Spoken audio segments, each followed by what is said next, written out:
Welcome to Breaking Changes TLDR, where we deviate from our normal weekly interview to focus on a specific topic, providing much more bite-sized segments for our subscribers to tune into. With Breaking Changes TLDR, we're looking to explore a diverse range of topics from across the world of APIs, but I'm really hoping to break things down in a way that makes the APIs more accessible to a wider audience. Today, we're going to talk with Internet and Web Standards contributor Mark Nottingham about the augmenting compatibility and competition by enabling service switching, or simply the Access Act of 2021, which is moving through the Congress in the United States right now. Mark had published a very thoughtful piece on this act, and I wanted to learn more about how he viewed this piece of legislation and really see it through the lens of Internet and Web Standards, moving the conversation more towards a technical perspective than what I had with Keir Lamont, policy expert, in a previous episode. Let's dive right in. Is the Access Act of 2021 a good idea? I think that's a great question. There are, on the one hand, it's really clear that there are companies that have these digital platforms that have an immense amount of power. And we have governments and regulators all over the world trying to figure out how to balance that power, how to make it so that it's not abused. And they're usually using antitrust or competition law mechanisms to do that right now. So, there are actions against Google in the UK, Google and Facebook in various parts of the EU. Amazon is getting a lot of people's attention. Apple's getting some attention. And in all these different cases, it's, and I think as I wrote in the blog post, it's, people think of the internet not in terms of, TCP IP or Ethernet or the lower layer bits that we think of, from a technical standpoint. They think of their experiences. Mm-hmm. And so they think of, well, I need to do some shopping, or I need to catch up with some old friends or whatever. And those parts of the internet are in these platforms right now. That's what most people, their experience of the internet is. So the Access Act is one of these efforts in the US. It's a piece of legislation that says that interoperability is a way to assure that these platforms don't have too much power, that they aren't abusing that power. And that's something that a lot of people have talked about. And I actually believe, and I think that that's a really good remedy in that, on the internet, when we talk about how do we ensure that no one single party can create, what some people call a choke point where they have too much power, we have various mechanisms to balance that power. So if you look at things like DNS and how it's constructed, DNS is one of those things where you need to have a single source of truth. But there is so much calculation put into how DNS is administered and how it technically runs that no single party has control of the DNS. You have multiple root servers run by multiple parties. You have, a fairly Byzantine political structure around how the DNS is run. And that kind of gives you a lot of different ways to make sure that everyone has their say. It's not perfect, but at least you're not putting, control of the DNS into one country or one company's hands. And so that's true for most parts of the internet infrastructure. One of the problems you have in the US especially is network neutrality, because there's so few ways for some people to get internet access at their home because of the way the legislation there is constructed in terms of the last mile access. That's another potential choke point, but in a well-functioning market, you should be able to get internet access by a number of different companies. And that's my experience here in Australia. I can get internet access from a ridiculous number of companies, and they're very competitive. And so that's not a choke point to my internet access. But when you have these platforms that are providing social networking or shopping or various different functionalities, they have a tremendous amount of power. And I think most people are looking at that from the standpoint of some of them gather great network effects. So you look at things like Facebook. I have to be on Facebook if I want to get in touch with my friends who are also on Facebook. If I go off and say, let's all go join this other social network, most of them are not going to come along. And so I'm effectively locked in. And so that gives Facebook a fair amount of power in terms of, once they get to the point where most people are on Facebook, it's really hard for competitors to come in and compete with them. It's not impossible. It's just a very tilted kind of playing field. And the other factor that comes into a lot of the discussions is access to data. So, for example, Google, when they have access to, the click streams and the various web bugs they have on different websites, as well as the search streams that they have a really good idea of what's going on the web and what's going on in people's lives, both individually and overall. And they're able to use that data to do other things and to, make advertising more effective or do whatever else they do. Same with Amazon and a couple other folks. And because that data is, in their hands and only in their hands, again, it's very hard for a competitor to come along and say, well, I'm going to come up with a competing search engine or advertising network or whatever. And so the Access Act is about using interoperability as a way to force some sort of competition in these markets. So you have the idea that if somebody has a privileged position in a marketplace, like, for example, Facebook, that they are required by this legislation to provide APIs into their products. And then if I want to start up a competing social network, or if I just want to write a little piece of software, then I can go and use those APIs to interoperate with those bits of Facebook social network without having to use Facebook's interface. And so there's a fair amount of academic research. There's a lot of discussion around this. I think that's in and of itself a great idea. That the data is, not to pick on Facebook, but their access to that social graph is privileged. They're getting the network effects there. Arguably, it shouldn't be just, for free, that they can hoard that to themselves. And so actually, for me personally, the one that really annoys me is Instagram, because I used to be a photographer and I like taking photographs, and everyone I know is on Instagram and sharing photos. But if you look at Instagram, once you're in that little universe, you are completely locked in. You can't even view photos beyond a certain point without having an Instagram account. I can't embed an Instagram photo on my homepage, for example. I can't, get an API into my feed of Instagram photos. And so you're very much locked into this walled garden. And so the Access Act would say, okay, well, Instagram, you have dominance in the market for online photo sharing, or whatever that particular market definition is. And that's a whole other rabbit hole to go down. But therefore, you have to provide an API that third parties can use. And so then I could write my little program and put the Instagram photos on my homepage, and I wouldn't feel locked in, or I wouldn't even have to have an Instagram account. Maybe I would just be able to go and scrape my friends' photos or whatever. The devil, of course, is in the details there. So that's great, and I'm glad that discussion is going forward. But the problem with the Access Act is that it sets up a body run by the FTC, the Federal Trade Commission, to effectively write these standards. Excuse me. And there's some hazy rules, and I'm sure that I'm not going to talk about the details too much, because undoubtedly this is going to change over the lifetime of the legislation. It's not passed yet. It's just a proposal.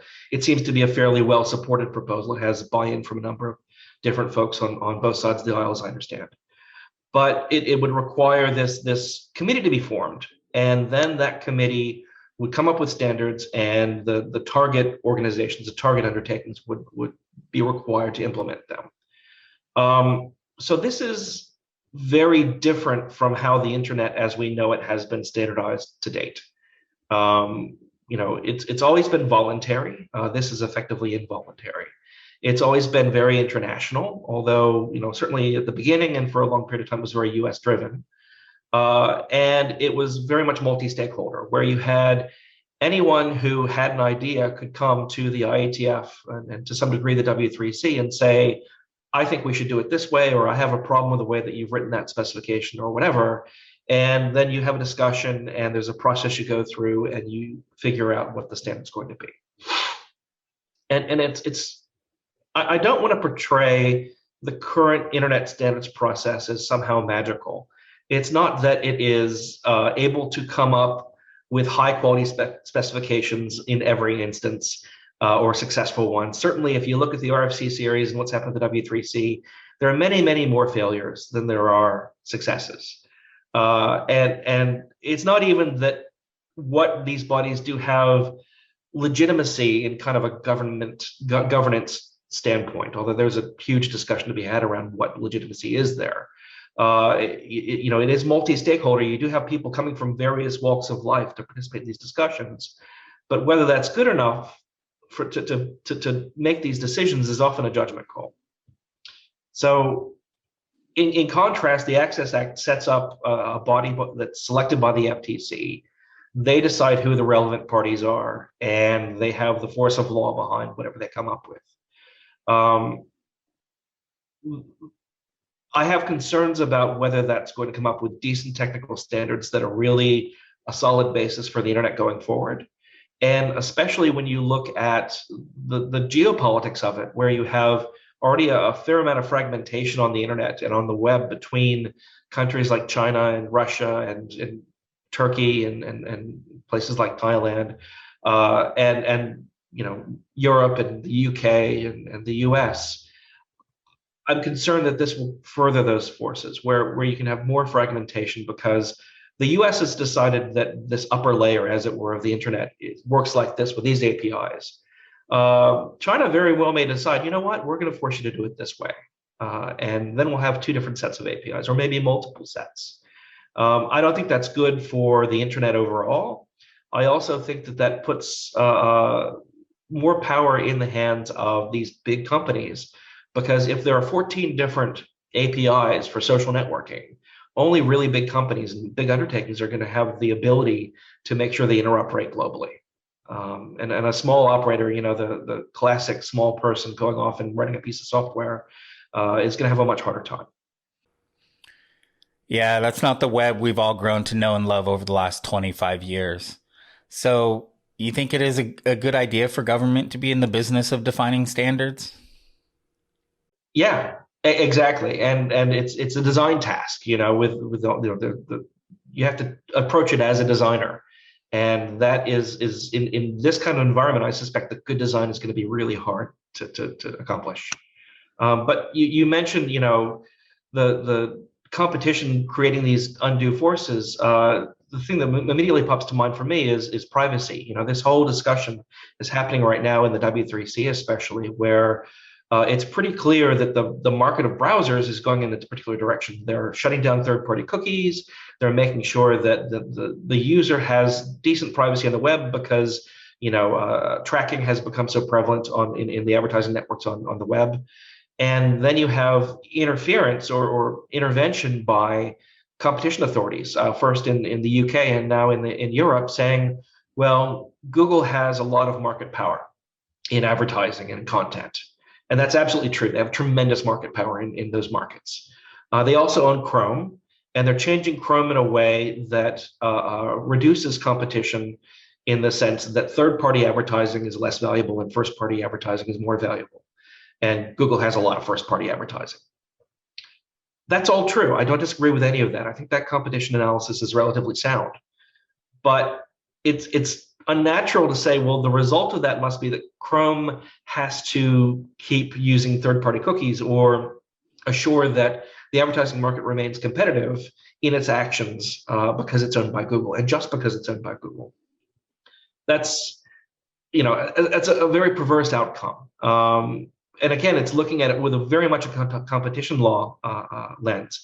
In competition law, if I'm a dominant undertaking, if I'm a company that has a tremendous amount of market power, my actions can be anti-competitive just by the nature that I'm doing them, that I am a large undertaking and I'm doing something that affects competition. That's a well-established tenet of competition law, at least in Europe. I'm not as familiar with American competition law. But that has the really weird effect of saying that this browser can't take steps or has to be very careful about the steps it takes to improve privacy, whereas every other browser, that's fine, don't worry about it. And so it's a really weird kind of new world that we're emerging into, where to date there have been internet governance as it is has been largely driven by private industry and coordination amongst people who are interested in the topics. Governments have made countless statements over the years about how they need to be hands-off, they need multi-stakeholderism, they need to make sure that the internet is global, and the G20, everybody else has made all these statements. But now all of a sudden, because mostly I think of these competition issues, countries are rushing in and saying, well, actually, we think we can do it better. And I'm not going to say they can't, because I think there's a lot of hubris in the tech industry about how we run the internet, and it's not acceptable to just say, well, we're the techies, we know what we're doing, don't worry about it. But at the same time, there's a lot of things that can go wrong, and so I'm concerned. This is why web standards are so important today. They seem to be acting more like their policy than just technical details. So standards are important, but why are there so many that seem to have not stuck when it comes to their implementation? And that's the really interesting thing is we do have, if you look at history, you've got activity streams, you've got RSS and Atom themselves for news distribution.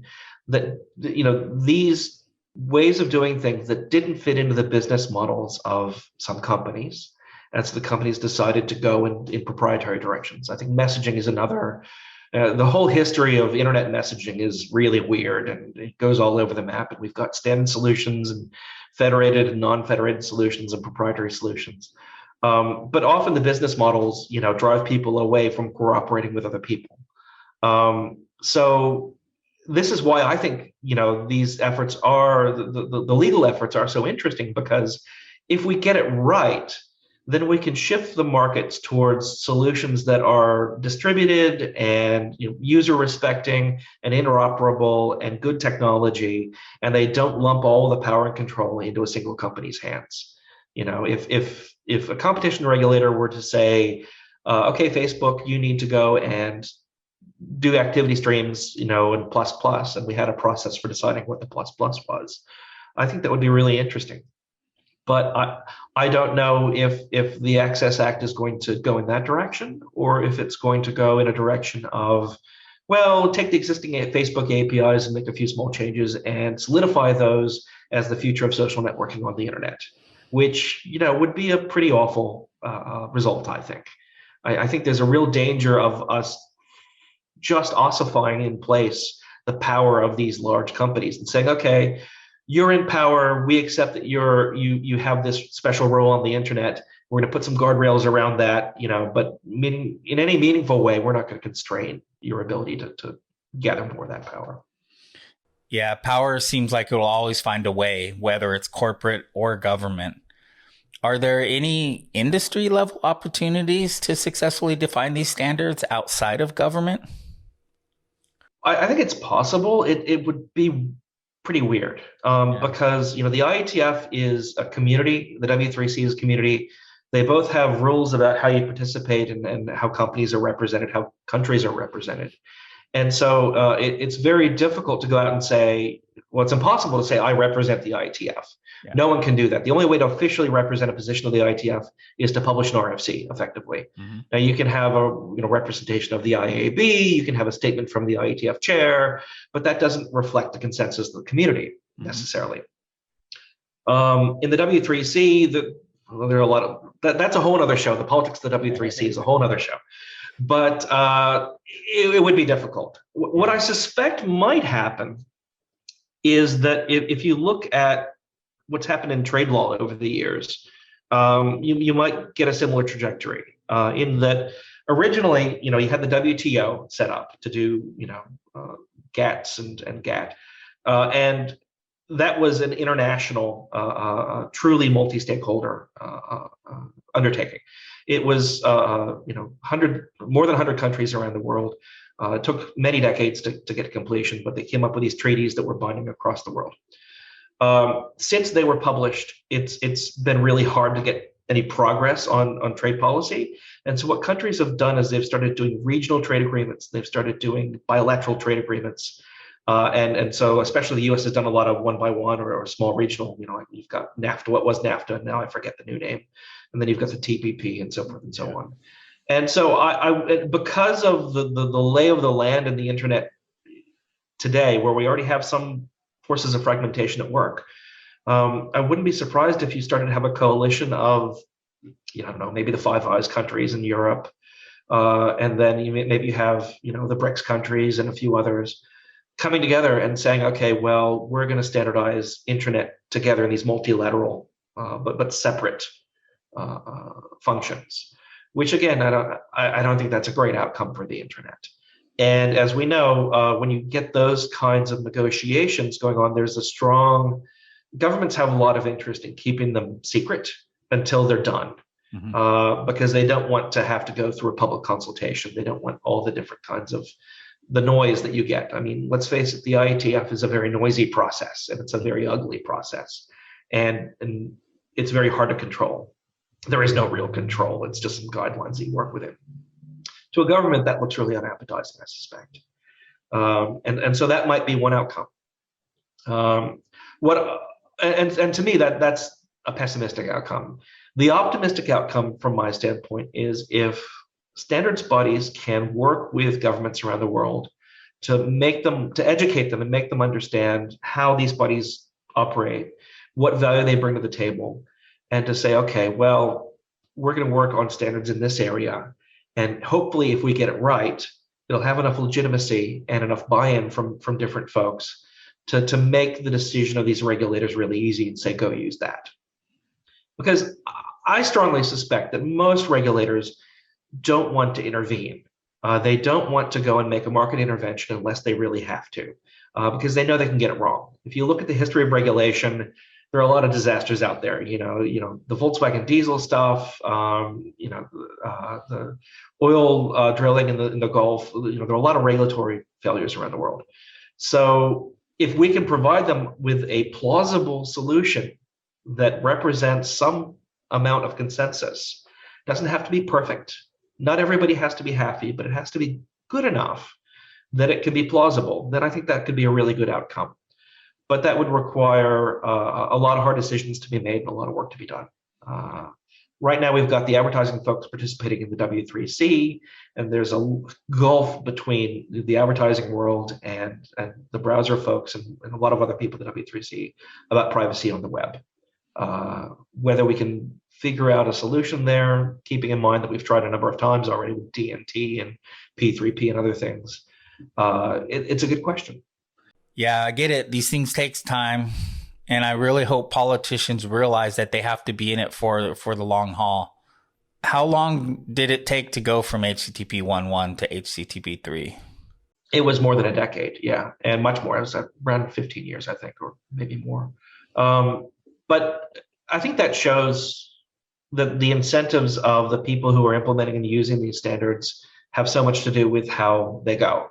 When the browser vendors decided we want to do quick, we need this, it was easy to get everything lined up, relatively easy, and moving, and everybody was in the room, and we came to consensus on it, and we shipped. Same with HTTP2. HTTP2 was a wonderful process, and it took 2 years. We came up with a whole new version of HTTP in 2 years, and we were only 16 days over our chartered time period for it. So it's possible when the incentives are lined up. I think the question is whether the internal incentives of these folks can be substituted with an external incentive of a regulator breathing down their neck.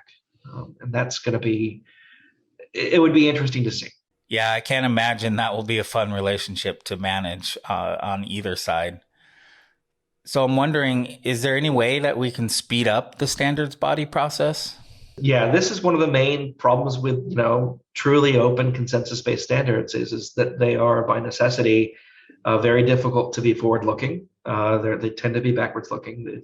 They're much better at consolidating current practice than they are at innovating. We have done it. Google came up with Quick, and we standardized Quick over, a couple of years. I think it was about 3 years. That's very quick for the standards world. Mm-hmm. I don't know if that's acceptable to, the regulators, but it's very quick for us. In my experience, the government doesn't move very fast when it comes to technology, but I have seen some areas where they've gotten better at tech lately. So who needs to be helping increase the education and awareness of standards to make all of this more feasible? It's possible for the IETF and W3C. It's certainly in their interest to do so. and I'm arguing for it in those bodies. Other people are as well. It's a long process because you have to come to some consensus internally. I'm also, I think that there's value, there are already folks in the trade world who understand the value of standards very deeply, and they see that as a way to facilitate international trade and data flows and so forth. They, I think, have an interest in making sure that the governments don't act unilaterally. And so I think that getting them on board would be good as well. Internet, web, and standards training and awareness is really going to keep being critical for government, for business leaders, and anyone who's going to be shaping these policies. So to get at some of the motivations behind this, do you really think that maybe this is about government trying to reclaim some of the power that they've lost to big tech lately? It's too early to tell. There are a lot of discussions about data sovereignty and data localization. People are trying to understand what the right balance of the different powers are to make sure that there is, it affects so many different things such as trade and privacy and competition. And I think that just reflects that the internet is now part of everyone's or most people's lives so intrinsically that it's touching on so many different parts of the human experience. And so it's going to get messy. Yeah, it feels like that sums up the state of things and kind of the way it's going to be for some time now. I guess, is there anything else you'd like to share with us? I'm still learning so much. I grew up as a techie, as a technical person. I went into standards relatively early. In the last couple of years, I've been spending a lot of time learning more about the law and regulation and stuff because it's so obvious that this is going to be part of our world for the foreseeable future. This is not going to go away. And I think there are real questions around what the appropriate governance mechanism for the internet is for the foreseeable future. I'm not going to stand up and say that it has to be the IETF and W3C because they're very much imperfect organizations that were suitable for a time. I think they can be part of what is the future. But there are a lot of different constraints and a lot of different forces at work here, and it's not clear how it's all going to end up.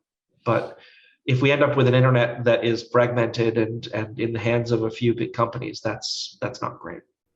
Yeah, that's not the future I want. Well, thanks for sharing your view of the Access Act, Mark. This really demonstrates for me the role that the internet, web, and APIs are playing when it comes to both business and government. And it's an intersection that we're only going to see grow more busier and congested as the government finds itself playing a more leading role in how it all works. I really appreciate everyone joining us today.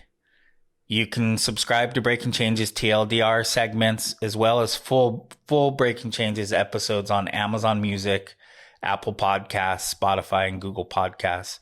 Or you can head over to postman.com/events/breaking changes for more information.